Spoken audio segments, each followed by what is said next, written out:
directement ce subreddit, ce review du subreddit majeur de Air Fighters, subreddit majeur sur la FGC dans tout le site Reddit. Et on va tout de suite vous montrer un peu ce qui se passe de ce côté, des nouvelles news qu'on a arrivées, des checkpoints qui sont arrivés aussi. Première checkpoint, c'est ça. On est avec ce qu'on considère comme le Big Three, mais c'est encore un débat, même maintenant. Est-ce qu'on considère Mortal Kombat dans le Big Three ou pas, à cause de ces piètres, du mouvement compétitif qui n'est pas à la hauteur qu'on pourrait espérer. Il ne mesure pas du côté de Street Fighter et Tekken. Street Fighter et Tekken ont quelque chose comme 5 ou 6 fois plus de joueurs que Mortal Kombat dans les grosses majors. Mais les deux jeux ont dépassé les 4 millions de ventes récemment. Et ça mérite au moins d'être souligné. Tekken va probablement suivre. Il doit être à 2 ou 3 millions de ventes. Le fait qu'il soit sorti à peu près en même temps et qu'on ait tout de suite c'est 4 millions de ventes après environ un an. Je crois qu'on a dépassé l'année maintenant pour Street 6 de sortie. C'est quand même pas mal et ça prouve que les jeux sont des hits, même en dehors de la FGC et en dehors des personnes là-dessus. Je vais augmenter la musique de fond. Hop, tout petit peu. Voilà. Oui, on peut faire un CTR+. Histoire de montrer bien les choses. Voilà. En fait, on n'a pas nécessairement besoin de voir ce qu'il y a dans les messages et les subreddits, parce que moi, je l'ai traduit à la volée, en fait. C'est le concept de l'émission. Il y en a qui s'étonnent que ça dépasse les 4 millions de copies, parce que il y a eu une vague très négative des joueurs compétitifs de jeux de baston sur le jeu Mortal Kombat, et c'est étonnant pour la plupart de voir ce jeu en train de dépasser les 4 millions de copies. Mais c'est pas si étonnant, parce qu'à chaque fois il dépasse les 4 millions de copies d'ici la première année. C'est même une baisse par rapport à ce qu'on a vu sur Mortal Kombat 11 et Mortal Kombat 10 et Injustice 2, qui étaient des best-sellers à chaque fois qu'ils sortaient. Donc ça, c'est la petite news qui est présentée, qui ne concerne pas vraiment la FGC, mais qui concerne plus le business autour des jeux de combat. Et ça corrèle un petit peu avec ce qui existe autour de la FGC. On a un trailer, donc je vais couper le son tout de suite. Le trailer de Sector qui vient d'arriver. Les gens ont été étonnés par le fait que Sector et Cyrax sont arrivés avec un gender bender, vu que de base Sector et Cyrax sont des robots mâles, entre guillemets, parce que de base Sector et Cyrax étaient humains avant de se faire cyberniser et c'était des hommes, mais là maintenant ce sont devenus des femmes avec un costume à la Iron Man pour un petit peu changer les choses. De base, c'était pas comme ça dans les anciens Mortal Kombat, et ça change beaucoup les choses dans cette version-là. Et ils ont changé complètement le kit de Sector, qui n'a strictement rien à voir avec le kit de Sector qui était sur MK10 avec Triborg, et sur pas mal d'autres jeux de ce genre. Ils ont rendu Caméléon canon, ce qui est exceptionnel. Caméléon est devenu canon dans le lore de la FGC, ce qui est une news. Jax est devenu un nouveau caméo, parce que j'ai pas vu Jax avant. Donc Jax est devenu un nouveau caméo avec Sonya du jeu. Ça fait peut-être plaisir aux fans de Jax, ou alors ça fait pas plaisir parce que généralement les caméos non, en fait c'est pas une augmentation de vente, Dex. C'est une baisse. C'est clairement une baisse comparé en fait à ce qui a été vendu à l'époque. Sur les jeux comme Mortal Kombat 10 et Mortal Kombat 11, c'est une claire baisse parce qu'on était facilement à 10 ou 15 millions à la première année ou à l'année et demie ou à la deuxième année de sortie de ces jeux. Donc on dépasse les 10 millions au bout de la première année, au bout de la deuxième année, surtout sur MK11 qui a fait un carton monumental. Et non, pour FCS6, c'est plus ou moins ce qu'on attend avec les Street Fighter. Plus ou moins ce qu'on attend avec les Street Fighter. Ça n'a pas nécessairement changé par rapport aux anciens Street Fighter, aux anciennes choses. Mais ça n'a pas changé drastiquement, en fait, on va dire. Mais ouais, le plus correct qu'on pourrait appliquer comme... Enfin, MK1 n'a pas eu le soutien de la fanbase de Mortal Kombat que MK11 et MK10 auraient pu avoir à leur moment de sortie en 2015, en 2019. Qu'on soit clair. Il y a beaucoup de choses qui font que ça a déçu pas mal de gens en dehors de l'aspect compétitif du jeu. Là, je parle vraiment de l'aspect casual, à savoir on achète le jeu, on filme le mode histoire, on fait un peu les tours et ce qui se passe, on fait un peu le tour du jeu dans ces modes de jeu, surtout un joueur, et après on arrête le jeu et on le range dans son placard. Ça, c'est plus ou moins ce qui se passe avec tous les jeux de combat qui sont joués de manière casual, et ce type de jouabilité est fait par 95 voire 98% des joueurs de jeux de combat en général qui achètent des jeux de combat. Nous, la communauté FGC telle qu'on la représente, la communauté des jeux de combat, on est une partie très infime des ventes. Donc on n'est pas si important pour les éditeurs, et ça concerne aussi bien Street Fighter 6 que Mortal Kombat, que Tekken 8, que tous les jeux avec des grosses ventes, et aussi Guilty Gear qui a eu de très très grosses ventes avec Guilty Gear Strive, mais qui a un peu déçu et qui a un peu splitté la communauté de Guilty Gear Ouais, on n'est pas sur l'idée de l'e-sport et de la FGC en tant que phénomène de niche, on n'y est pas du tout. Après, je sépare l'e-sport des jeux de combat avec la communauté des jeux de combat. C'est deux choses différentes pour moi. C'est vraiment deux bêtes différentes qui sont associées sur pas mal d'événements et sur pas mal de choses, mais ça reste quand même deux choses complètement différentes. Mais ça, on en parlera un autre jour, et ça, c'est un débat qui mérite une demi-heure à lui tout seul.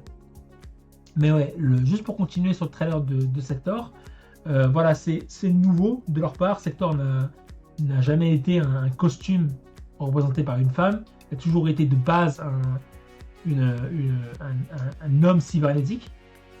On voit l'arrivée de Ermac dans le mode histoire. On voit les combos qui sont plutôt intéressants du côté de Sector. Elle a gardé quand même ses missiles et ses téléports et ce genre de choses. Et le jeu de flamme qu'elle avait à l'époque. Donc elle a gardé pas mal de choses qu'on connaît déjà de base de Sector. Mais beaucoup de choses ont changé dans sa mécanique de combo ou autre. Broken DLC, je sais pas. Ce qu'on sait, c'est que du côté des DLC, en tout cas moi je parle du côté de Mortal Kombat, ils n'ont jamais été super faibles, on va dire. Ils ont toujours sorti avec un gros avantage. Là, la méta actuelle, avant la sortie de Cyrax et Sector sur MK1, elle tourne autour de Homelander, de Peacekeeper et de Johnny Cage. 2 sur 3 des persos que je viens de citer viennent du dernier pack de DLC qui est sorti très récemment. Et on ne sait pas encore ce que Takeda va faire dans la méta, ou ce que Takeda a apporté comme patch de rééquilibrage pour changer la méta. On ne sait pas encore ce qui se passe, vu que c'est salut à Somasta, je passe le salam aussi à Somasta. On ne sait pas encore ce qui se passe dans cette méta là, parce que beaucoup de choses ont changé depuis, et c'est pas nécessairement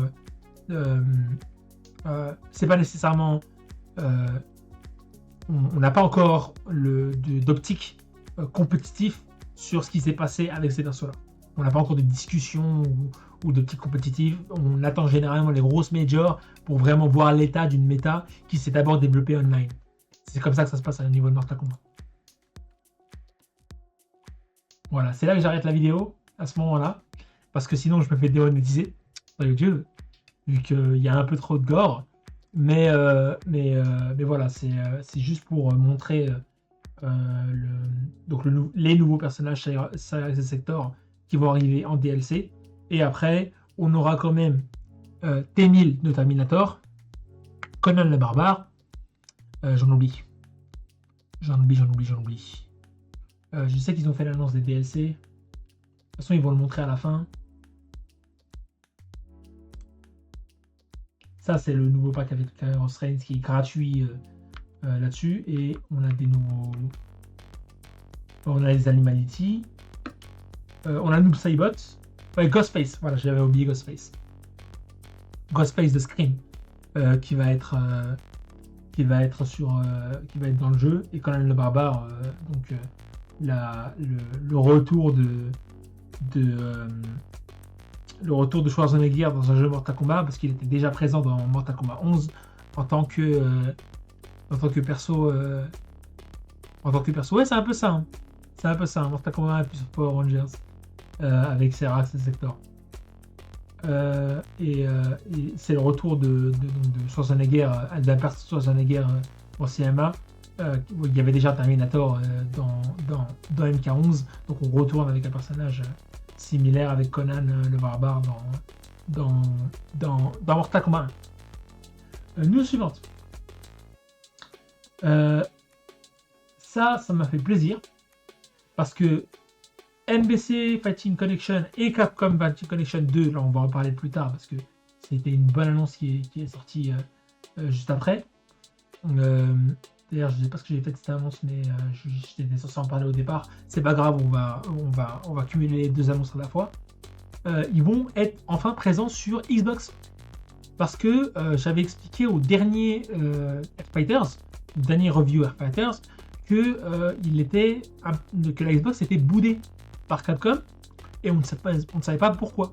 Maintenant, on a la confirmation que ces deux collections-là vont bien sortir sur Xbox, ce qui me fait plaisir dans le sens où si je l'achète, ces collections-là, je l'achèterai majoritairement sur Xbox. J'ai pas d'intérêt à l'acheter sur PC parce que on va pas avoir du crossplay, donc je vais rester avec la communauté Xbox pour voir si le jeu se débrouille bien du côté de la Xbox, mais on sait tous que là où il va avoir le plus d'achats, ce sera sur PlayStation et sur PC évidemment. Donc c'est intéressant. Ouais. Je pense que Microsoft a dû appeler, comme l'explique juste là, il y a eu un hold up à une minute de la part de Microsoft en disant hey, qu'est-ce qu'on fait pas là nous? Vous êtes un éditeur tiers, vous êtes censé quand même sortir ça sur toutes les consoles, d'où vous sortiez pas ça sur notre console? Et ça a été réglé plutôt vite. Donc tant mieux. Tant mieux pour les joueurs d'Xbox. Happy for my Xbox friend, donc content pour les copains Xbox qui vont être dans le jeu. On espère un cross-platform, mais bon, on sait pas ce qui s'est passé. Dex, est-ce qu'il y a une raison spécifique de la bouderie de Capcom envers Microsoft? Aucune idée. J'ai été premier surpris quand j'ai vu que le Capcom Fighting Collection, les deux Capcom Fighting Collection qui ont été annoncés sur Switch, par Capcom, n'ont pas été annoncés sur Xbox. Ils ont été annoncés immédiatement sur PS5 et sur Steam, mais ils n'ont pas été annoncés sur Xbox. Et on ne sait pas pourquoi. Est-ce qu'il y a une bouderie spécifique de la part de Capcom où il y a un délire compétitif ou un accord qui a été fait entre peut-être Sony et autres? On ne sait pas ce qui s'est passé. On ne sait pas ce qui se passe là-dessus. Mais on sait qu'il y a une bouderie générale de la part des éditeurs japonais de la console Xbox qui ne se vend pas au Japon. Et ils se disent à quoi ça sert de sortir une version uniquement pour, entre guillemets, les Bakagaijin, juste pour avoir un petit peu de présence sur Xbox et de ne pas nécessairement sortir... Ouais, c'est un éditeur Jap.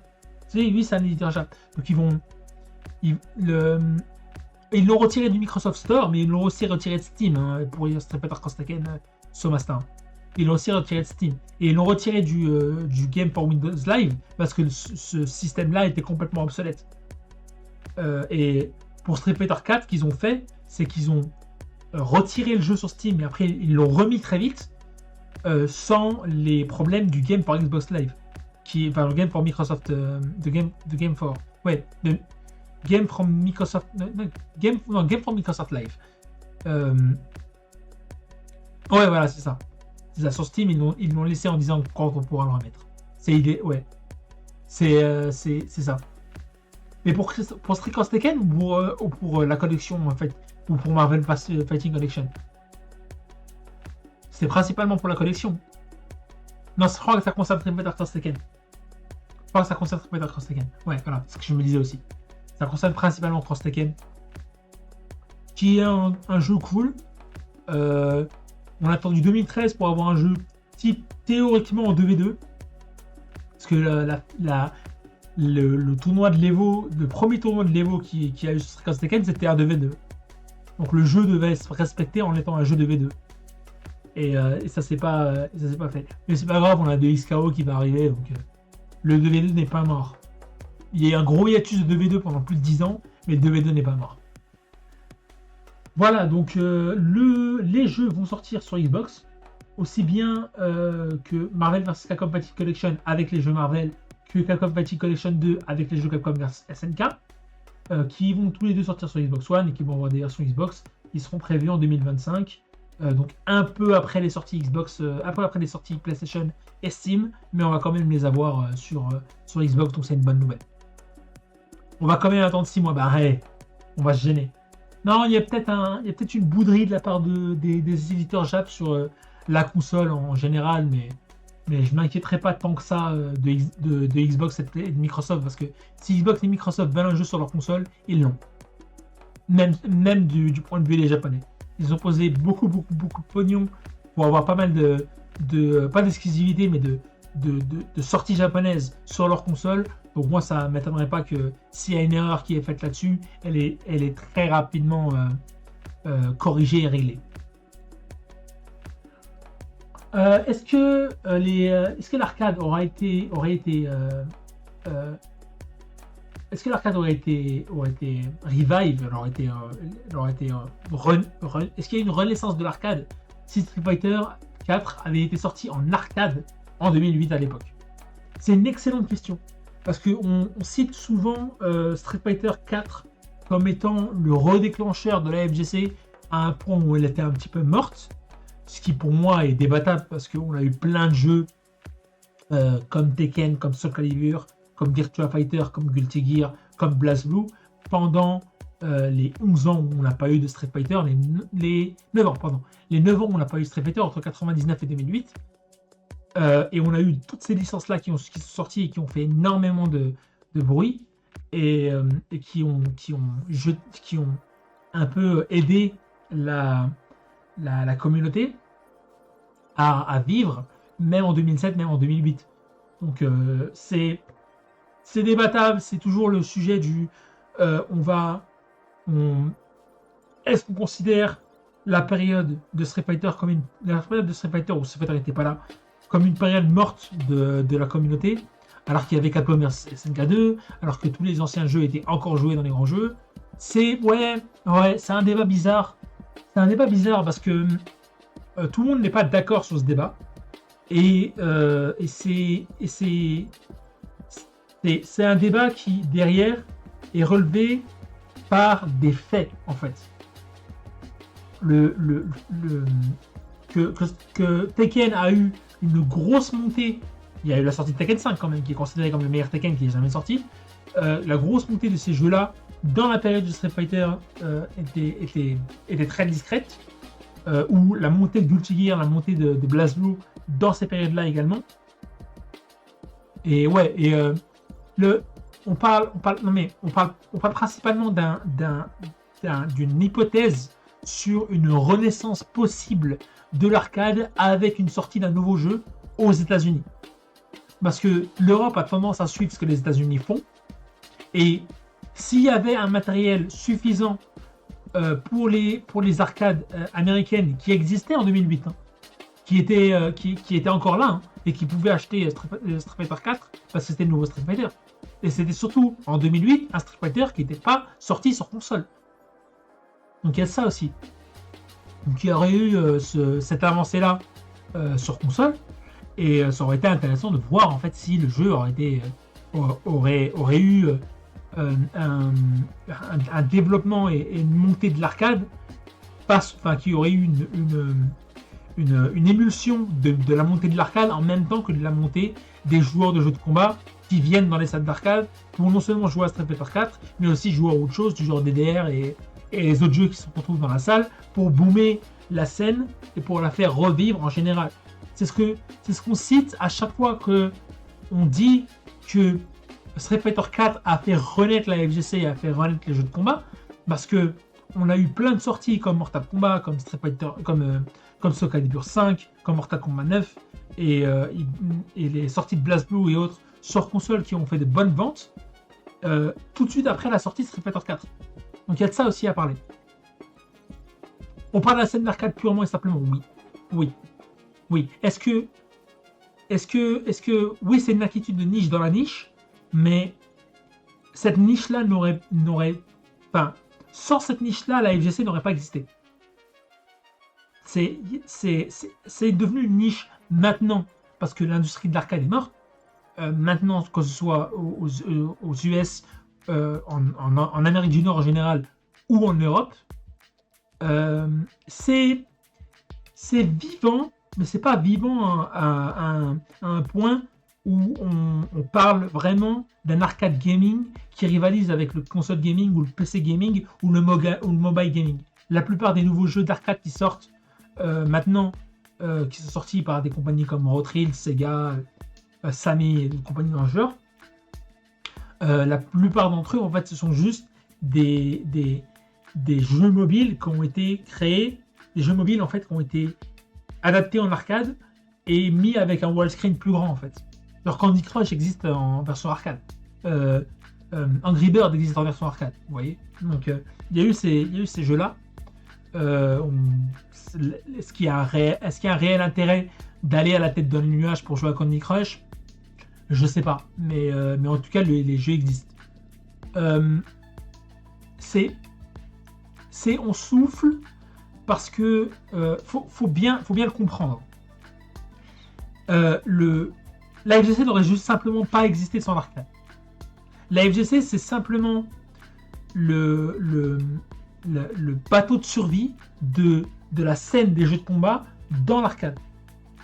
Parce que les joueurs de jeux de combat ont vu que l'arcade commençait à mourir, que de plus en plus de salles d'arcade commençaient à fermer, que les grosses salles d'arcade qui accueillaient les gros tournois comme B3, B4, B5, ils sont des ancêtres de l'Evo, il faut bien le rappeler, hein, parce que l'Evo a commencé en tant que tournoi arcade only, qui ont été... Donc ces événements-là ont fait que les joueurs de la FGC ont acheté les bornes et les ont déplacés pour les mettre une fois par semaine dans des petites venues, ou même une fois... Non, on parle pas d'esthétique, on parle vraiment de la scène de l'arcade. Sans ces gens-là qui ont déplacé les bornes pour les mettre par exemple dans des halls d'hôtel une fois par an pour créer des grands tournois, on n'aurait pas eu la FGC telle qu'on la connaît. Donc c'est extrêmement important de parler de la scène arcade qui est toujours liée à la FGC, à Villa Mediterrane en fait, parce que c'est lié là-dessus. L'esthétique du fait de jouer à l'arcade. Qu'est-ce que tu entends par esthétique de l'arcade? Exactement. Qu'est-ce que tu entends par structure? Qu'est-ce que tu entends par esthétique? Ouais. Oui, c'est vrai. Non, mais on parle d'une culture qui est en totale désuétude dans l'ouest dans l'ouest de l'hémisphère. Quand on parle de l'Europe et quand on parle de l'Amérique du Nord, l'arcade est en total flatline. Faut le dire. Quand on parle du Japon, de la Corée, un peu moins la Corée a un peu abandonné l'arcade. Mais quand on parle surtout de la Chine et des pays un petit peu plus cachés dans la scène, comme le Pakistan, l'Amérique latine, le Proche-Orient, l'Afrique du Nord, tout ça là, l'arcade respire encore. On prend des pays comme le Maroc, il y a encore des salles d'arcade et il y a encore des gens qui créent d'arcade pour des petites salles et pour une création, pour qu'on continue encore à jouer et à apprécier l'arcade, de kiffer la structure. Oui, non mais retire complètement la manette de GameCube de la scène Smash, on a une scène Smash complètement différente, qui n'a strictement rien à voir avec ce qu'on connaît avant. C'est pareil avec l'arcade. Retire le stick, retire l'esthétique de l'arcade, et on n'a plus la même FGC. Certes, la plupart des gros joueurs de maintenant jouent sur manette, jouent sur Hitbox, sur Leverless Controllers et ce genre de choses, oui. Mais la structure même de la FGC telle qu'on la connaît n'aurait pas pu survivre sans l'arcade. Parce que la structure de la FGC est une survie elle-même de ce qu'on connaît de l'arcade. C'est ce que j'essaie de développer comme point. Mais voilà. Ouais, c'est plus ou moins l'idée que j'avais en tête quand je parlais de ça. Donc oui, est-ce que du côté de Street Fighter 4, est-ce que ça aurait pu changer les choses et a vraiment créé une communauté solide du point de vue de l'arcade? Oui, on est tributaire de l'arcade par le simple fait qu'on existe encore. Le genre de jeu de baston aurait pu mourir sur l'arcade. Faut bien le définir dans la tête de tout le monde. Le genre de jeu de baston tel qu'on le connaît a été défini et a été réglé par l'arcade. C'est un genre défini par l'arcade. De la même manière qu'il y a des RTS, des MOBA, des FPS et des 4X qui existent dans le monde du PC, n'aurait pas existé sans que le PC existe. Ça n'aurait pas marché. Age of Empires, ce n'est pas un jeu qui joue sur console. Clairement pas. Il y a eu des essais. Age of Empires 2 est sorti sur PS2, mais il a fait un flop total parce que ce genre de jeu, ce genre de jeu de stratégie en temps réel se joue principalement sur PC. Les FPS, c'est un autre débat dans le sens où on a eu des FPS pro console et des FPS pro PC. Call of Duty est clairement pro console, tandis que Counter-Strike est clairement pro PC par exemple. Mais ça va dépendre du type de jeu qu'on joue et du type de jeu qu'on décide de jouer. Ensuite, mais plus aujourd'hui, parce que l'arcade est mort. Mais ça ne veut pas dire qu'il n'y a pas des restants de l'arcade dans la FGC. Ce que disait TKO, qui est quelqu'un de respecté dans la scène française des jeux de combat, c'est que l'esprit de l'arcade n'est pas mort. L'esprit de l'arcade a juste été transporté dans les grands tournois comme l'UEFA, ouais, c'est un peu ça. C'est un peu Respect Your Elders. Dans les grands tournois comme l'UEFA, comme les Vaux Bordelais, comme le Versus Fighting, comme les Vaux, comme CEO, etc. On parle d'un tournoi aussi majeur que le CEO. On parle d'un tournoi aussi majeur que l'UEFA. Il y a une place réservée à l'arcade. Et il y a une place réservée aux vieux jeux d'arcade. Mix-Up, pareil. Un des plus gros tournois en France. Il y a une place réservée à l'arcade et réservée à des associations comme First Attack et HFS qui sont là pour préserver l'arcade et préserver la culture de l'arcade. Donc c'est extrêmement important que cette culture-là soit préservée au maximum parce que c'est les origines de la FGC. Mais pour en revenir à la question principale de cette post, est-ce que Street Fighter 4 aurait pu faire revivre l'arcade en Occident? Est-ce que oui, c'est de la conservation? Oui, principalement. Est-ce que Street Fighter 4 aurait pu faire revivre l'arcade aux États-Unis en 2008 à l'époque? C'est une bonne question. Parce qu'elle a fait revivre, pour beaucoup, elle a fait revivre la FGC. Si ça se trouve, cette FGC-là aurait pu revenir en arcade avec une suivi d'autres jeux qui seraient repassés en arcade et qui seraient, par exemple, les jeux comme BlazBlue et Guilty Gear sont sortis en arcade à l'époque, en 2008-2009. Sont sortis en arcade avant d'être sortis sur console. Et un jeu comme Tekken utilisait toujours l'arcade comme une espèce de bêta-test géante pour faire en sorte que le jeu soit le plus équilibré possible à la sortie du jeu sur console. c'est pour ça que beaucoup de gens se plaignent de l'équilibrage de Tekken 8, parce que Tekken 7 a eu un équilibrage qui a été basé sur environ 2 ou 3 années d'exclusivité arcade au Japon et en Corée, pour équilibrer le jeu et pour avoir facilité les nouvelles sorties, etc. etc. Et avec ces nouvelles sorties-là, on a eu un équilibrage qui a été mieux fait dès la sortie du jeu en 2007. Donc, c'est le genre de choses qui est intéressant à regarder. Mais ouais. Mais voilà, c'est le truc. C'est le truc. C'est le truc, c'est que ouais, c'est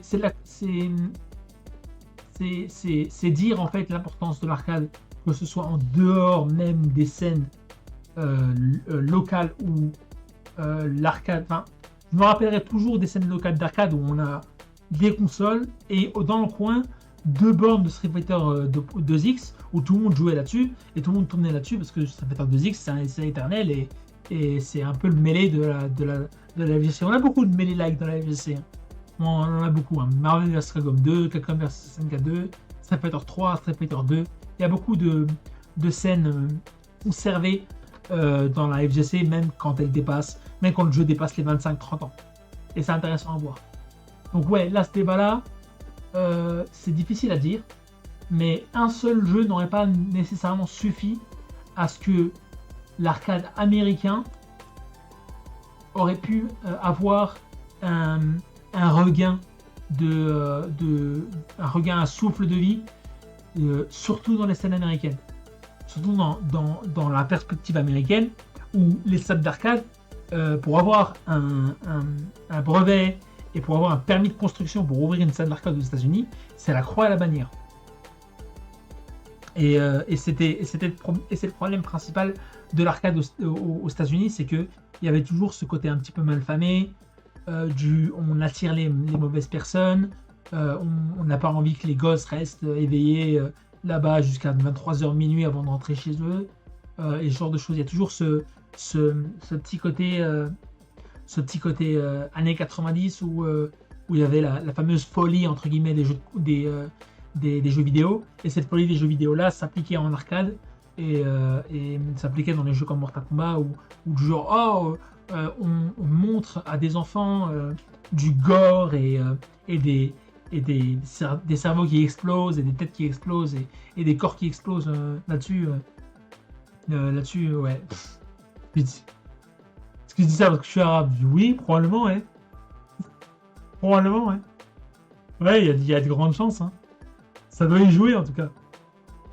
Mais ouais, cette préservation-là n'aurait pas été faite s'il n'y avait pas eu d'autres jeux qui auraient suivi Street Fighter 4 à développer la scène arcade américaine en tant que jeu de combat et surtout en tant que jeu tout court, parce que cette suivi-là aurait été fait avec le suivi de jeux de rythme, de jeux de puzzle, de jeux de shoot 'em up, toutes ces catégories-là qui sont comme les jeux de combat, des catégories maîtres dans le monde de l'arcade. Donc ça aurait joué là-dessus et ça aurait énormément participé là-dessus dans ce genre de débat. Débat suivant. Pourquoi Street Fighter 4 est considéré comme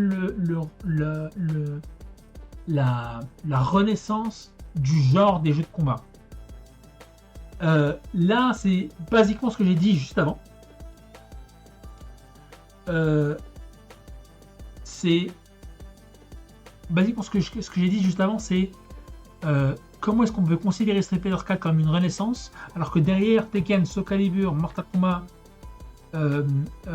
Guilty Gear, BlazBlue, etc., n'ont jamais stoppé de sortir des jeux pendant la période où Street Fighter, entre Street Fighter 3 et Street Fighter 4. La fin de Street Fighter 3, qui est 3.3, et le début de Street Fighter 4, qui est en 2008 la sortie console, la sortie arcade. Avant que, il y avait 16 persos, la sortie arcade avait 16 persos, la sortie console est sortie avec 25 persos. Donc c'est intéressant de voir que ces débats-là continuent encore à être parlés. Et c'est intéressant de voir les réponses.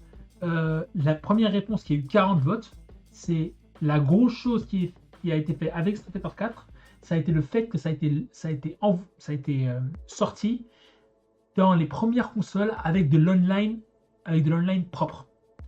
Je ne suis pas nécessairement d'accord avec cette phrase, vu qu'en 2008 et 2007, on avait déjà Virtua Fighter 5, qui est sorti en version console et qui avait un online propre, qui n'avait pas juste le nombre de personnes que Street Fighter 4 a fait ramener dans l'online et a fait changer la communauté.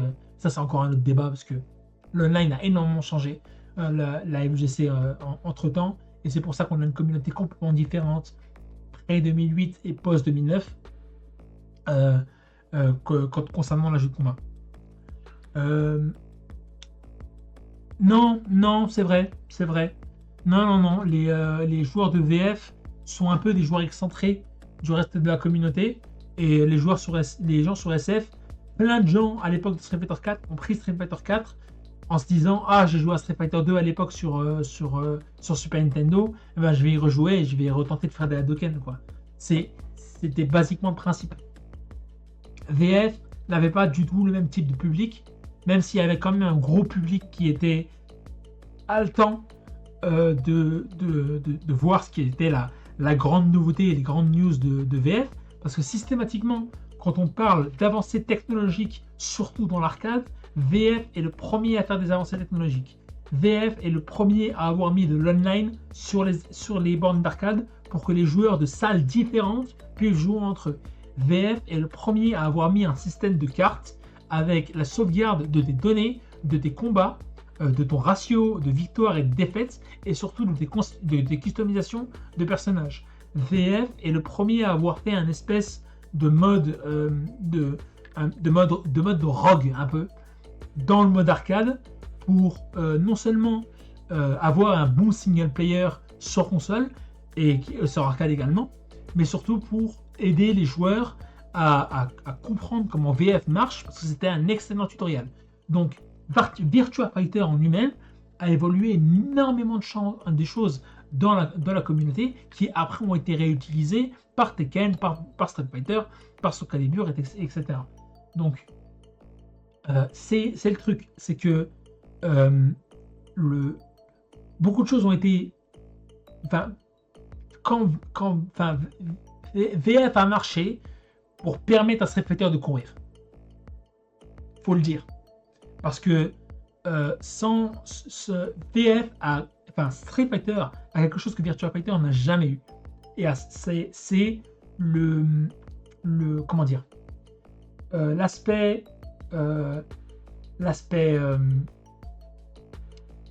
c'est quoi le mot que je cherche, l'aspect pop culture.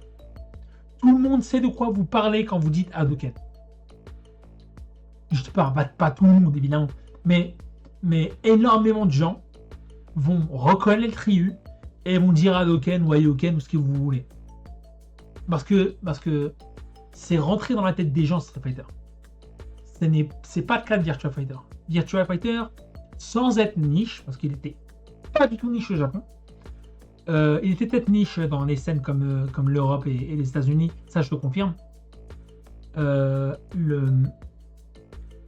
C'est cet aspect-là. Dans la pop culture, on peut dire qu'en jeu de combat, Mortal Kombat a gagné la pop culture bien plus que Street Fighter, parce que il y a eu des films dessus, il y a eu les ventes sur les jeux, Scorpion tout le monde connaît, les fatalités tout le monde connaît, donc c'est une impression. Scorpion et Sub-Zero, c'est beaucoup plus ancré dans la pop culture que Ryu et Ken, quoi. Mais ça va dépendre des scènes dont on parle. Si on parle des États-Unis, oui, Mortal Kombat est bien plus pop culture que Street Fighter. Si on parle du Japon, en pop culture, ils ont pas Mortal Kombat vu que le jeu était interdit, mais ils ont Street Fighter et ils ont d'autres jeux.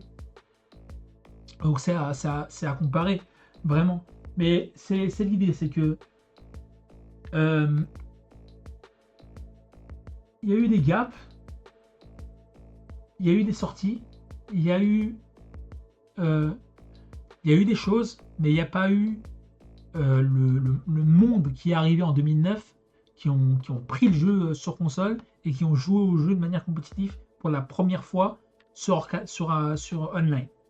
On parlait aussi d'un online qui était pas du tout optimisé. On était à l'époque, c'était le début du rollback. Hein. Il faut bien se rendre compte. Hein. Le début du rollback, c'est 2006. Le premier jeu sorti officiellement en tant que jeu qui peut être acheté sur le Xbox Live et le PSN à l'époque. Tous ces jeux-là, le premier jeu avec l'arcade, c'était Super Street Fighter 2 Turbo HD Remix. Et ce jeu-là avait GGPO, donc avait du rollback. Et il fallait attendre plusieurs années, voire même une décennie entière, pour avoir un jeu comme Street Fighter 5, pour avoir du rollback. Sans la demande de la communauté, on n'aurait pas eu de rollback sur des jeux comme Street Fighter 5, Mortal Kombat et autres. Donc c'est aussi une poussée de la communauté qui a aidé au développement de ces jeux-là, d'avoir un meilleur online et d'avoir un meilleur développement de ce jeu. Mais pour revenir à la question principale, pourquoi est-ce qu'on considère ça comme étant la renaissance du genre? Beaucoup de gens vont dire que c'est pas réellement la renaissance du genre, mais plus la renaissance de la communauté. Il y a eu énormément de réponses intéressantes. Je vous conseille de les lire si vous arrivez à les trouver sur internet. De toute façon, c'est facilement accessible, c'est Reddit. Hein. Voilà, c'est ce genre de choses qui sont assez intéressantes à écrire. Il y a eu des réponses plus simples que ça, hein, évidemment. Il y a eu des réponses plus compliquées. Mais voilà, c'est l'idée, c'est de dire, est-ce que Street Fighter 4 a été réellement la renaissance peut-être qu'on connaît du genre, ou c'était la renaissance de la communauté? Le débat a du sens? Oui, tout débat a du sens, hein, pour moi, Dex. Le débat peut paraître stupide parce qu'il peut être contrecarré avec des faits. Il reste quand même intéressant à pointer parce que justement c'est pour ramener ces faits qui restent intéressants. Mais c'est pareil pour une scène comme Street Fighter 4, c'est que ouais, le débat reste intéressant toujours parce que on sait de quoi on parle. On sait tout de suite de quoi on parle immédiatement quand on parle de Street Fighter 4. Et c'est un débat qui n'a jamais cessé d'être intéressant et d'être rabâché sur toute l'histoire de Street Fighter 4 et bien après avec Street Fighter 5 et Street Fighter 6. Je vais aller plus vite sur les sujets d'après parce qu'on est déjà à 40 minutes d'enregistrement et j'ai envie que mes vidéos durent 30 minutes ou 40 minutes. Alors, ça c'est un débat intéressant parce que ça c'est un débat qui sépare l'AFGC, à savoir la FGC entre guillemets traditionnelle, j'aime pas ce terme, mais on va y revenir là-dessus bientôt, des autres communautés de jeux de combat, particulièrement Smash Bros, et des autres communautés de jeux compétitifs. En général, okay, je peux parler de FPS ou autre. Généralement, quand il y a un perso qui a une stratégie entre guillemets broken, c'est la hola. Tout le monde sur internet veut bannir le perso. Il y a des listes entières comme quoi pour expliquer comment le perso n'est pas intéressant à mettre.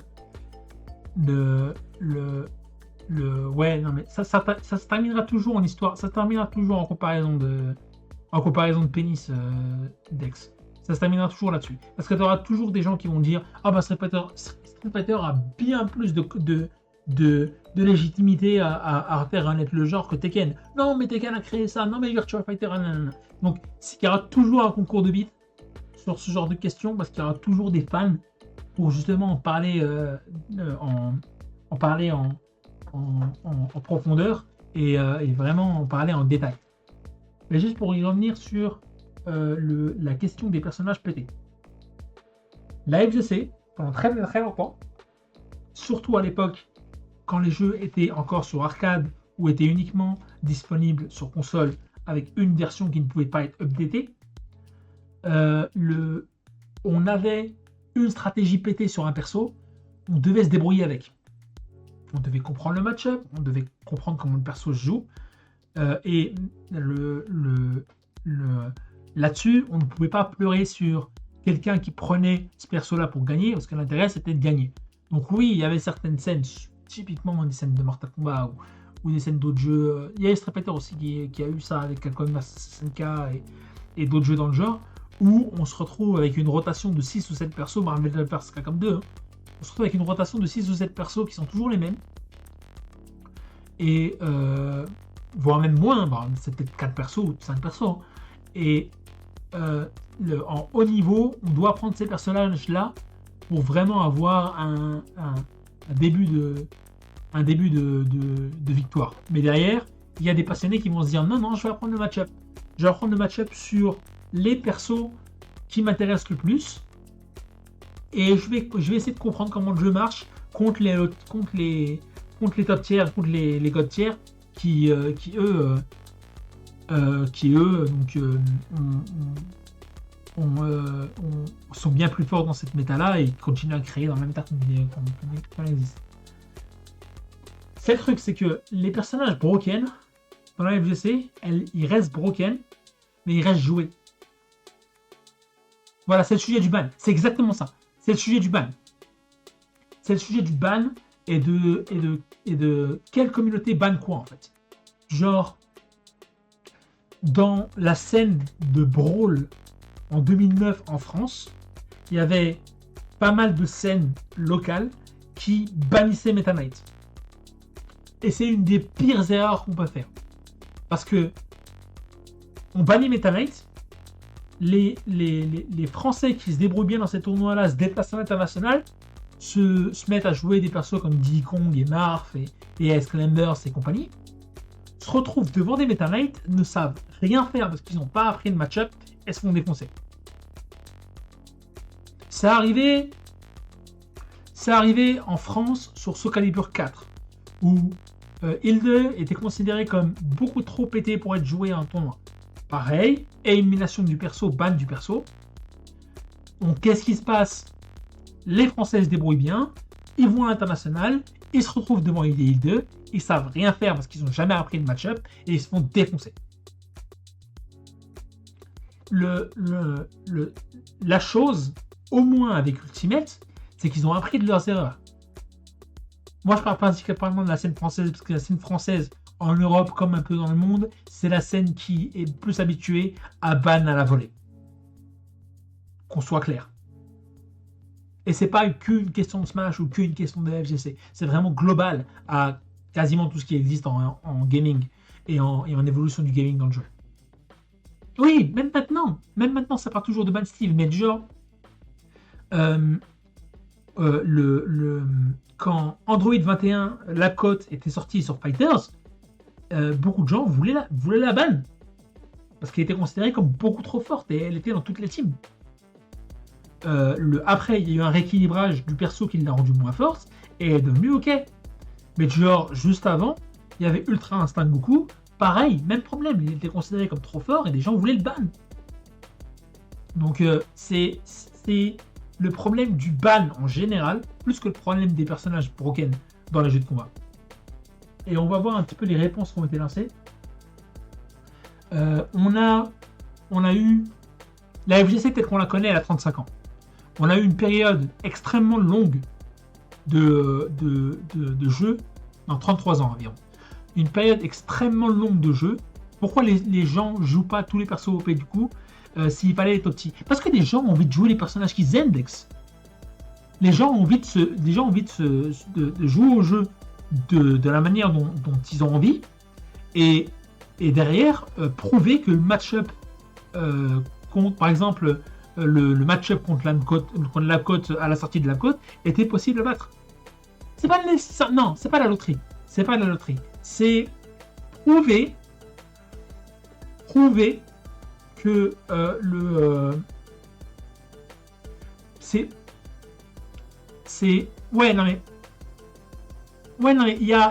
garde. Il y aura toujours ce débat du genre, si tu veux jouer compétitivement sur un jeu, pique les top tiers. Tu vois, il y aura toujours ce débat-là. Genre, pourquoi est-ce que tu t'insistes à, à, à, à, à jouer un mid-tier, un low-tier, alors que tu pourrais gagner avec tes capacités, gagner plus en tout cas là-dessus. Moi, je dis que un jeu de combat, c'est prendre un personnage avec des outils, parce qu'un personnage, c'est juste une liste d'outils et une liste d'attributs, qui sied le plus à un joueur. Ok? Si j'aime pas jouer Spaces dans Melee, je ne vais pas prendre Fox parce qu'il est pété. Tu vois? Je n'aime pas jouer Spaces et jouer Spaces ne fait pas partie de la manière dont je joue au jeu. Donc je préfère me faire du mal avec un personnage comme Pikachu qui n'a clairement pas les attributs, qui a le meilleur up smash du jeu, mais qui a clairement pas les attributs qu'un Fox ou qu'un Falco aurait. Je veux pas le langage Smash, mais ça peut être attribué aussi à la FGC. Et parce que ça ne correspond pas à mon type de play, à mon type de jeu, je ne joue pas au PT. Tu vois? Et il y a toujours des histoires. Là, regarde ce qui se passe maintenant. Et on en a parlé au dernier Parlons eSport avant celui qu'on a fait avec le Regen et le WC sur Tekken. Juste avant celui-là, on avait parlé du Supernova et de la montée en puissance des Donkey Kong sur Melee. Junebug n'a pas décidé de sortir Donkey Kong parce qu'il pensait que le personnage était pété. Il a juste décidé de prendre Donkey Kong parce qu'il préférait jouer Donkey Kong comparé à jouer Marth ou jouer les Species. Et ça en revient exactement au même à Ultimate. C'est encore pire avec Ultimate d'ailleurs. C'est encore pire vu le nombre de persos qu'il y a dans le jeu. Oui, c'est une learning curve. Oui, c'est une learning curve et c'est surtout une question d'appréciation de match-up. Et un centre d'intérêt sur le jeu. Parce que ce qui est magnifique avec les jeux de combat, c'est qu'on va pas jouer pété pour jouer pété. On va jouer ce qui nous plaît et ce qui correspond le plus à ce qu'on fait en tant que genre de jeu de combat. Ah non mais bien sûr, je dis pas le contraire. Les aides et les bisons ça explose parce que bison est pété. Il n'y a aucun problème. Tu vois, mais ça n'arrêtera pas les gens de jouer Camille. Camille, c'est un mauvais exemple parce que Camille est forte. Mais ça n'arrêterait pas les gens de jouer. Qu'est-ce qui est considéré comme réellement l'eau-tiers dans Street Fighter 6? Parce que le jeu est plutôt bien équilibré malgré les problèmes que JP, et Ken et d'autres personnes de ce genre ont causé. Voilà. C'est un excellent exemple. Zangief est très bossé au Japon. Et il est bossé par des pros qui ont toujours joué Zangief. Du genre, je vais revenir à la scène qui me plaît le plus dans ce débat, à savoir Guilty Gear. Il y a des joueurs de Guilty Gear qui ont pris un perso à l'époque de Guilty Gear XX Reload et qui n'ont jamais changé de perso jusqu'à Strive. Un mec comme Nage, tu pourrais lui couper les doigts. Tu vois, tu pourrais lui couper les doigts. Il pourrait accepter de se faire couper les doigts plutôt que de jouer un autre perso que Faust. Parce qu'il a toujours joué Faust et il jouera toujours Faust. Peu importe si la méta de Faust a changé par rapport à X-Serve, par rapport à XX Ascent Core Plus, par rapport à un autre jeu, blablabla. Il jouera toujours Faust et il changera jamais de Faust. Moi, je suis un exemple. Street Fighter 4, bon, je préférais jouer Rose plutôt que Camille, mais j'avais une petite Camille. Street Fighter 5, je jouais que Camille. Street Fighter 6, je ne joue que Camille. Street Fighter 2, je ne joue que Camille. J'arrête de jouer Camille dans des Street Fighter où Camille n'existe juste pas en fait. Street Fighter 3, je suis obligé de jouer Ken. Faust n'a jamais été Roken, mais il a été lotière. Et ça n'a pas empêché un joueur comme Nage de continuer à jouer le perso. Et de jamais lâcher le perso là-dessus. Ouais, enfin oui, elle était pas forte sur FA3, hein. Et pourtant je la prenais quand même. Elle était très forte sur Street Fighter 4, oui, ça je l'avoue. Et elle était solide sans être, elle était high tier si tu veux, sur Street Fighter 5, donc c'était pas un perso pété, mais c'était un perso solide. Et elle est ce qu'elle est dans Street Fighter 6. Elle est ce qu'elle est. Et ça permet à ce genre de perso d'avoir vraiment beaucoup de réputation en fait. Mais oui, mais c'est ça, c'est que il y a des joueurs qui vont jouer un kit spécifique d'attributs qui leur correspond en tant que joueur, parce qu'ils vont jamais lâcher de joueur.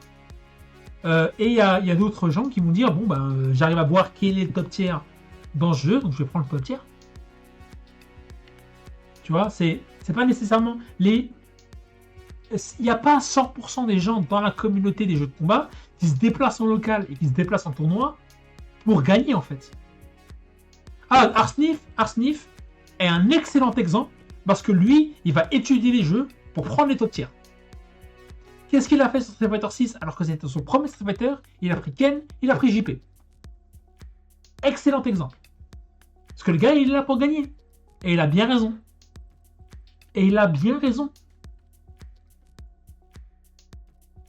C'est sa manière de lui de s'exprimer dans le jeu en fait. Et c'est extrêmement important. Bon, on est bientôt à 1 heure. Je vais faire vite. On a une vidéo de Dash Fight qui est un site de news sur la FGC en général et qui parle de ce qui se passe avec le WC, Gamersgate, l'Evo et aussi des éditeurs comme Capcom, comme SNK et autres qui ont tous un rapport plus ou moins affilié avec le gouvernement d'Arabie Saoudite. Donc ça pose problème pas mal de gens parce que déjà il y a une communauté queer extrêmement présente, la communauté LGBTQ est extrêmement présente dans la FGC et il y a des gens qui ne pourraient absolument juste pas se déplacer, ils pourraient pas se déplacer en Arabie Saoudite et en général au Proche-Orient parce qu'ils sont simplement gays quoi. C'est toujours un débat dans le sens où il y a pas mal de gens qui vont dire respecter la culture, on respecte bien la culture américaine, respecter la culture du Proche-Orient. De l'autre côté, cette culture-là est respectée parce qu'elle a du pognon.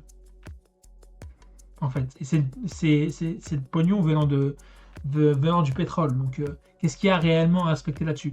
Le WC a causé exactement le même débat en disant ces gars-là sont les seuls à pouvoir poser autant d'argent dans l'e-sport, donc on est obligé de les respecter et on est obligé de respecter leurs conditions malgré le fait que ils laissent pas les femmes conduire comme elles veulent sans un garant de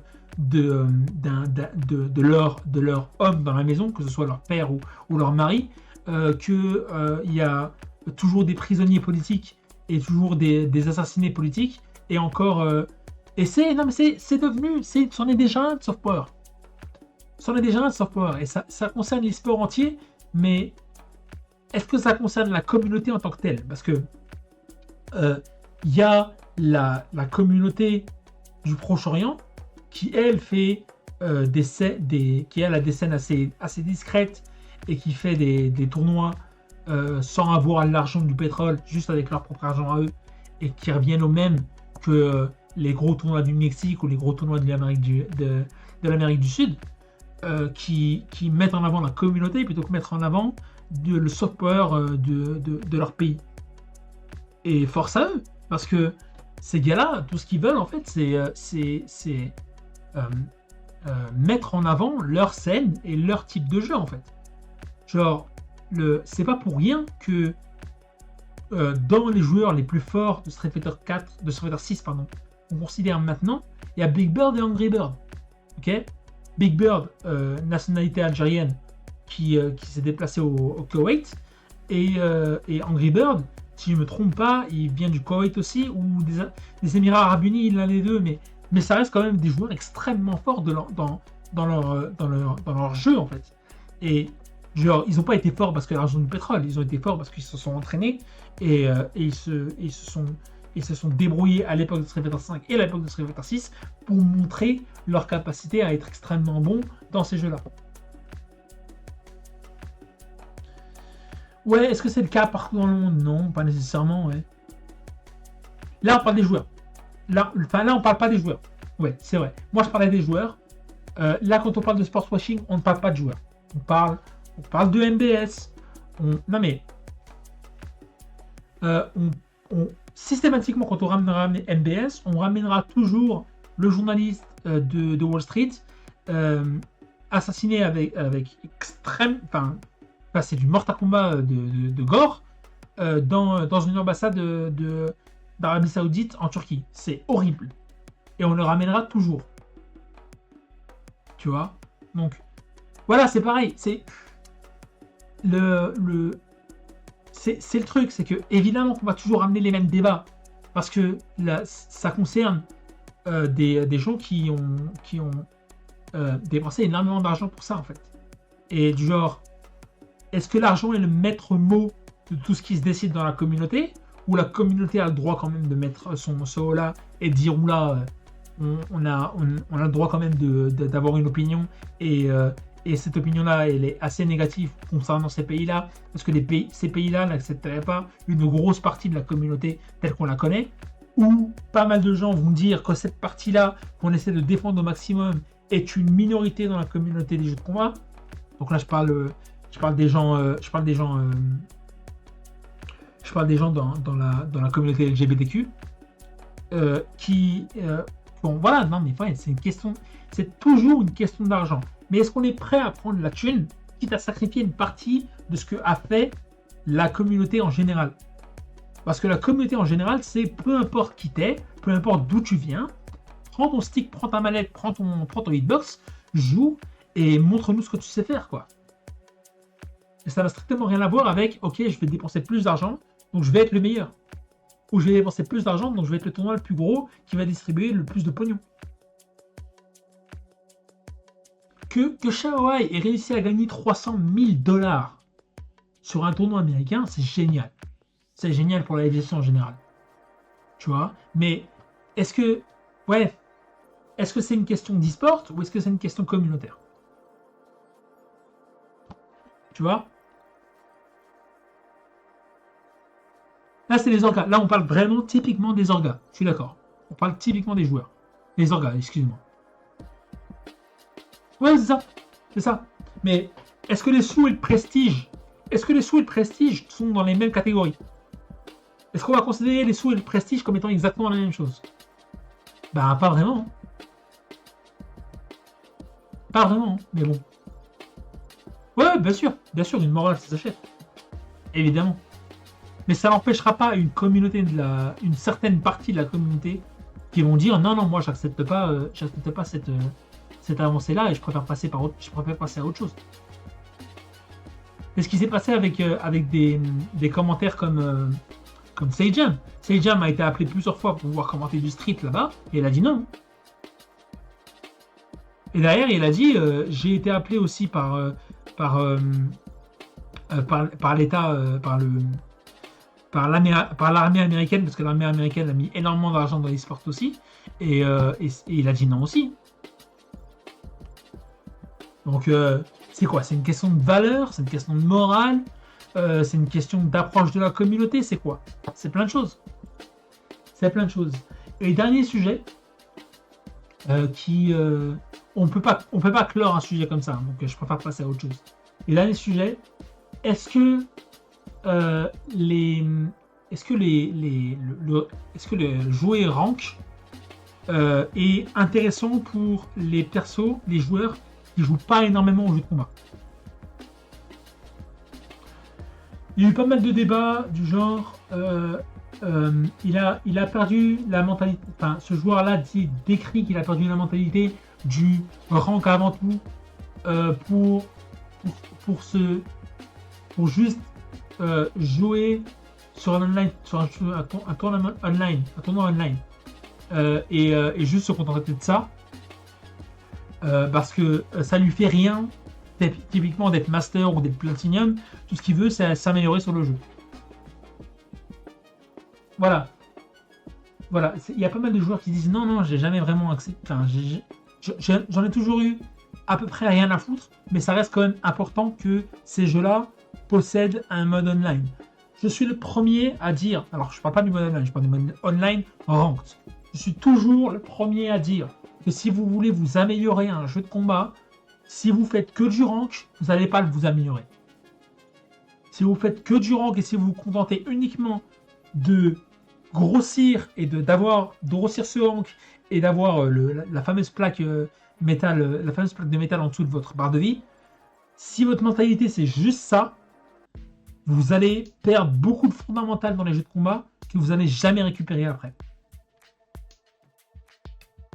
Là, quelqu'un a le droit de juste acheter le jeu et de se contenter que de jouer online. Mais si cette personne pense qu'elle va devenir plus fort en jouant online, elle se trompe énormément. Et on conseillera toujours ce joueur-là d'approche. Ok, j'allais pas nécessairement parler des LAN. J'allais aussi parler des communautés sur Discord qui font de l'online et qui font de l'online dans des groupes privés et qui te permettent de jouer à des FT10 et des FT15 contre des gens que tu connais. Je sais, Dex, je te le dis des milliards de fois. Non, mais à chaque fois, cette communauté-là, ce débat-là, il revient dans toutes mes reviews. Donc, je sais, je suis barbant, mais c'est mon style. Voilà, c'est ça. C'est pas l'online où tu casses tu te pètes la tête contre un mur à jouer en rank et à ne absolument pas comprendre ce que tu fais, pourquoi est-ce que tu gagnes et pourquoi est-ce que tu perds. Ça, c'est une mauvaise manière de jouer online. Mais si on fait constamment des FT 30 entre toi et moi, Dex, on va apprendre bien plus de choses sur le match-up de nos persos, sur le mind game, sur le fait de s'approcher, le fait d'avoir une meilleure exécution.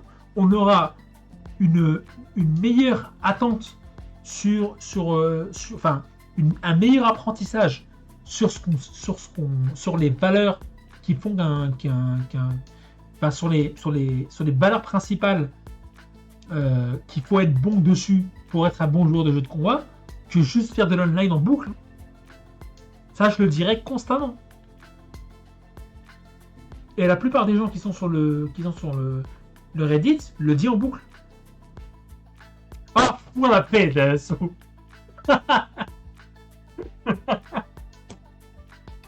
je ferai toujours roulade dès que je serai relevé dans le coin. Parce que je vais sortir du coin et je vais me barrer. Oui, je vais me faire punir, mais je vais sortir du coin. Laissez-moi tranquille sur mes choix de jeu, sur mes choix de genre et sur mes choix de gameplay, surtout dans un jeu comme CoF 15. Par pitié. Je suis en train de me déchirer la voix sur cette question. Mais ouais, c'est ça. C'est genre... Est-ce que tu cherches à forcément toujours t'améliorer et la manière dont tu as de constater ton amélioration, c'est juste regarder si t'es platine ou si t'es diamant, ou si t'as une autre type d'importance dans d'autres choses, tu vois. Mais ouais, mais tu vois ce que je veux dire, Dex. Au moins Dex voit ce que je veux dire. Je compte pas sur ce Masta pour apprécier ce que je peux dire. Parce que c'est déjà mort, tu vois. Oui, parce que c'est désincarné en partie parce que j'encourage les gens d'avoir une manière, ce que je considère moi, une manière plus saine de jouer au jeu et d'apprendre le jeu. Plein de gens, Dex. Plein de gens, Dex. Plein de gens se contentent uniquement de jouer online. Là, quand j'ai dit les 98% des mecs les gens en fait qui achètent le jeu et qui l'achètent un petit peu juste pour le mode online et le mode single player pour pouvoir s'éclater à côté, et les 2% qui font partie de la communauté, les 98% de ces personnes-là, ils vont online ils achètent le jeu pour exclusivement jouer online. C'est le cas, c'est réellement le cas, et c'est une des raisons pour laquelle spécifiquement sur Paris, on a énormément de mal à trouver des gens pour faire une scène online correcte. Tant ne sert à rien à part confirmer ce que tu as déjà appris. Oui, oui, aussi. Aussi, ouais. Mais ça fait partie de ces choses, ça fait partie de ces débats qui sont ad vitam aeternam, on en parlera tout le temps, même 10 ans après. Mais c'est le truc, c'est que va dire à un tout nouveau joueur de jeu de combat qui n'a pas de scène autour de lui, qui ne connaît pas les Discord, qui ne connaît pas la scène, qui ne connaît pas la communauté, de lui dire hey, ton online il sert à rien, frère. Il va te dire non, mais j'ai passé 150 matchs là-dessus, il sert quand même à quelque chose. Il dit non. Non, si t'as pas étudié tes matchs en online replay, si t'as pas regardé tes replays, si tu sais pas quoi faire, si t'as toujours pas un bon neutral, si t'as toujours des bons footsies, et si t'as toujours pas l'apprentissage réel de comment jouer au jeu, que tu sois master ou non, ça ne change rien. Ça change que dalle. Mais les jeux de combat, c'est de l'ego. Ah non, mais master et pas de fonda, il y en a plein. Il y en a plein. Il y en a plein. Il y en a vraiment une dizaine. Plein de joueurs qui sont master n'ont pas de fonda. Plein. Parce que le rang master, et ça, c'est quelque chose que Somastack confirmera, c'est une question de temps. C'est une question de grind. C'est tout. C'est pas une question d'apprentissage du jeu, c'est une question de grind. Ça te motive à jouer au jeu, mais il faut que ça te motive derrière à apprendre ce que le jeu mérite. Mais c'est vraiment une question de grind. Essentiellement, ouais.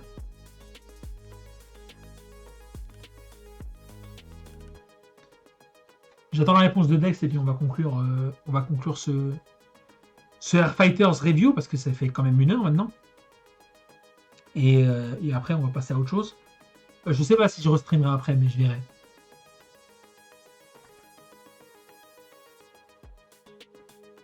Oui. Il y en a plein. Et moi, je me considère comme quelqu'un qui a toujours pas appris les fondamentaux dans la plupart des jeux de baston. Sans aucun problème. Tu vois, je préfère m'arrêter en platine et me faire défoncer pour comprendre comment le jeu joue, plutôt que grinder le master et au final ne pas avoir de fonda.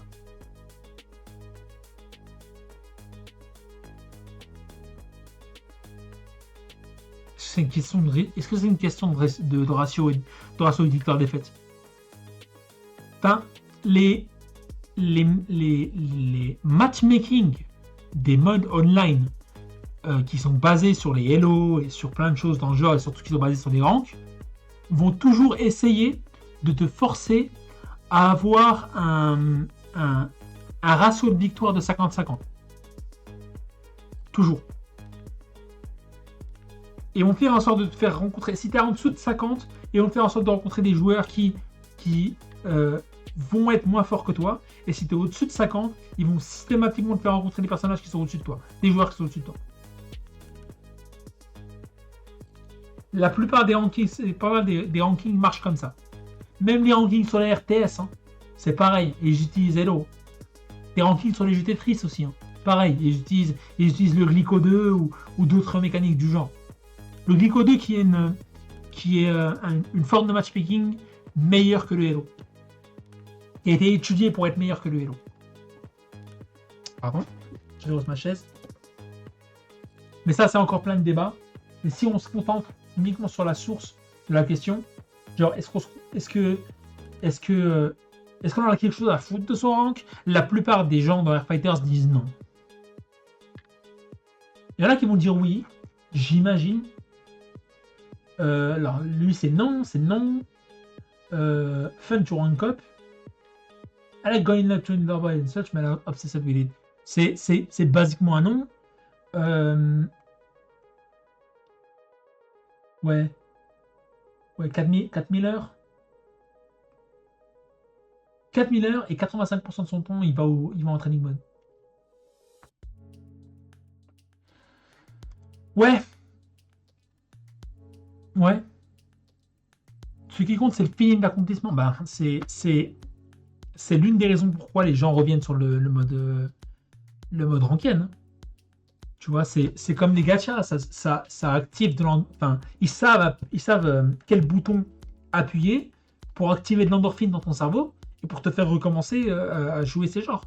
Tu vois, c'est comme les gens sur FC, sur FIFA, hein, si vous voulez, qui achètent des joueurs pour je ne sais combien d'euros, juste pour enfin, qui achètent des cartes virtuelles pour je ne sais combien d'euros, pour au final recommencer l'année prochaine, parce que ils ont cette endorphine qui est jouée, qui fait un peu casino-like, et qui leur permettent de continuer à jouer au jeu et à affronter des gens en ligne.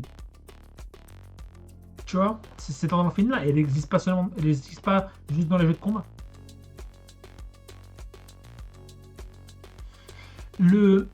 Si je joue avec toi tous les jours, mais que tu joues Camille, après je vais te voir en rank et je connaîtrai mieux le match-up Camille. Oui, bah oui.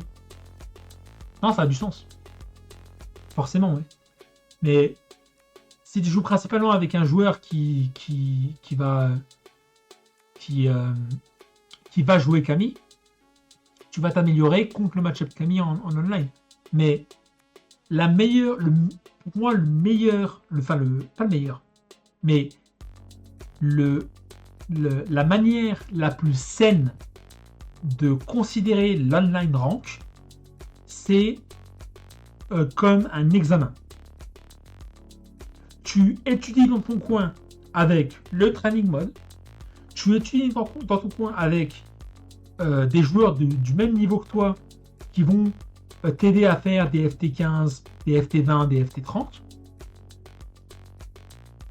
Et après, tu vas en online pour prouver que la manière dont tu as appris le jeu en training mode est la bonne. Et dès que tu vois quelque chose qui te coince ou une phase que tu comprends pas, tu retournes en training mode et tu dis oh là, cette phase, j'arrive pas à la comprendre. Qu'est-ce qui s'est passé contre ce perso, tu vois? Ça ne sert qu'à confirmer ce que tu as déjà appris. Exactement. Là on est parfaitement en adéquation, So. Pour moi, le mode online en rank devrait être que une manière de confirmer ce que tu as déjà appris. Comme un examen. Comme un examen ou un devoir à la maison. Je crois qu'on a fait le tour. Je pensais pas que ça allait être aussi long. Merci pour les questions, en tout cas, de Dex et de Somasta sur le chat. Ça m'a permis vraiment d'élargir le débat et d'en parler un petit peu plus en détail. Et c'est vraiment cool de votre part. Je vais voir s'il y a de nouvelles choses intéressantes qui sont arrivées depuis qu'on parle.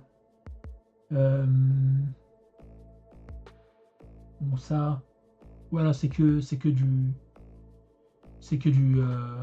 mentor, donc voilà.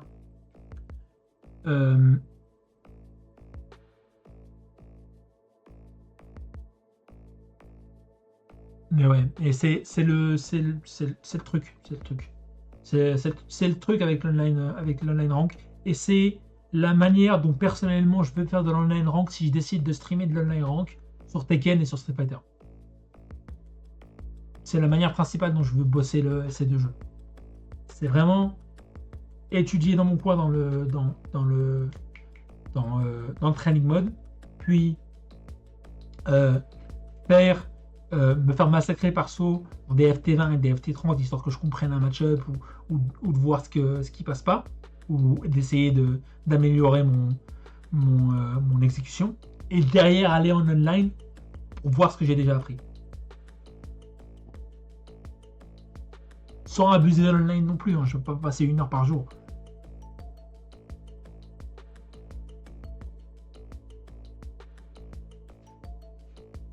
Mais je pense qu'on a plus ou moins, ouais, on a plus ou moins brillé, on a plus ou moins compris, ce dont on parle. Moi, je vais vous laisser, je vais arrêter l'enregistrement et je vais voir si je stream après, mais déjà si je stream après, je stream quoi? Et je vais peut-être streamer du CTR, on verra.